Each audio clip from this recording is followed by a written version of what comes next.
झारखंड से हमारे bureau chief Mukesh Khatri हमारे साथ जुड़ गए हैं। मुकेश, आज बीजेपी में चंपई सोरेन के शामिल होने की खबर सामने आ रही है। दोपहर 2 बजे वो सदस्यता ग्रहण करेंगे। किस तरह की हलचल झारखंड में देखने को मिल रही है? झारखंड की राजनीति में ताजा क्या है, बताइए विस्तार से। देखिए, बिल्कुल आप जिस तरह से कह रहे हैं वो आज की घटनाक्रम झारखंड के लिए भी महत्वपूर्ण है, क्योंकि झारखंड की गठन के बाद से अभी 24 साल में देखा जाए तो 13 बार अलग अलग लोग मुख्यमंत्री बने हैं। और लेकिन झारखंड में विकास के नाम पर कुछ भी नहीं हुआ। यहाँ आदिवासी के लिए ही झारखंड का निर्माण हुआ था, लेकिन वो भी मकसद पूरा नहीं हो पाया। ऐसे में आज का दिन बहुत ही खासम खास है, क्योंकि जो झारखंड का कोल्हान क्षेत्र है, जहां पर जेएमएम का सबसे ज्यादा विधायक जीत कर आते थे, जी। उनके टाइटल माने जाने वाले चंपई सोरेन को आज बीजेपी में शामिल हो रहे हैं। 2:30 बजे का समय रखा गया है उनको शामिल करने के लिए शहीद मैदान में। और इसके लिए यहाँ पर जो केंद्रीय कृषि मंत्री हैं शिवराज सिंह चौहान, वो यहाँ मौजूद है। हेमंत बिश्व शर्मा असम के मुख्यमंत्री यहाँ मौजूद है। साथ ही जो झारखंड के प्रभारी हैं लक्ष्मीकांत वाजपेयी, हम्म। वो भी यहाँ मौजूद है। उन सब की मौजूदगी में आज चंपई सोरेन बीजेपी का दामन थामेंगे। इसको लेकर जो तैयारियों का जोड़ कहें तो पहले बातें थी कि चंपई सोरेन और लोबिन हुमरम और जो बबलू चंपई, जो चंपई सोरेन के बड़े बेटे हैं, वो सिर्फ ज्वाइन करेंगे। और हम्म। इनके लिए पहले मंच बना हुआ था कार्यालय के अंदर में। लेकिन उसके बाद जैसे ही जो बातें हवा की तरफ फैली कोल्हान में कि कोल्हान के टाइगर बीजेपी जा रहे, तो जो कोल्हान में उनके समर्थक थे, जो जेएमएम में थे, वो सब अब बीजेपी ज्वाइन कर रहे हैं। हम्म। ऐसे में आज जो है हजारों की भीड़ जो है रांची में आ रही है।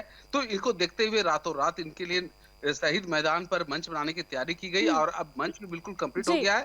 ठीक 2:30 है बजे शपथ ग्रहण मुकेश, समारोह है। लेकिन इसी बीच सवाल है कि ये भी है कि कोल्हान का टाइगर कौन? एक तरफ चंपई सोरेन तो दूसरी तरफ रामदास सोरेन। पलड़ा किसका भारी है? किसकी ओर लोगों का ज्यादा झुकाव देखने को मिल रहा है? एक तरफ चंपई सोरेन अब जेएमएम छोड़ के बीजेपी में शामिल हो रहे हैं, तो रामदास सोरेन उधर शपथ ले लिए हैं। किसका पलड़ा भारी?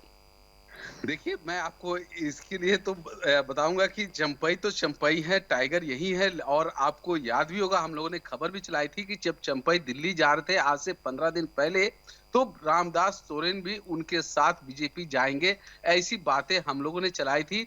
और उसके बाद हम लोगों ने ये भी चलाया कि मुख्यमंत्री हेमंत सोरेन ने उनके बाद जिनके-जिनके नाम आए थे, चाहे वो अम, दशरथ गगरई हो, चाहे रामदास सोरेन हो, चाहे समीर मोहंती हो, जो कोल्हान के जेएमएम के नामी अच्छे विधायक हैं, इन सभी को अपने आवास में बुलाकर डैमेज कंट्रोल के रूप में उन सब से बातें की, उन सब की नाराजगी दूर की। और कहीं न कहीं उसी का ये प्रतिफल है कि रामदास सोरेन नहीं मान रहे थे, हम्म। तो इनको आनन-फानन में आज मंत्री पद का शपथ दिलाया गया, इनके चंपई सोरेन के बीजेपी में जाने से पहले। तो हम्म। ये बताता है कि कितनी जल्दबाजी में ये शपथ ग्रहण समारोह हम्म।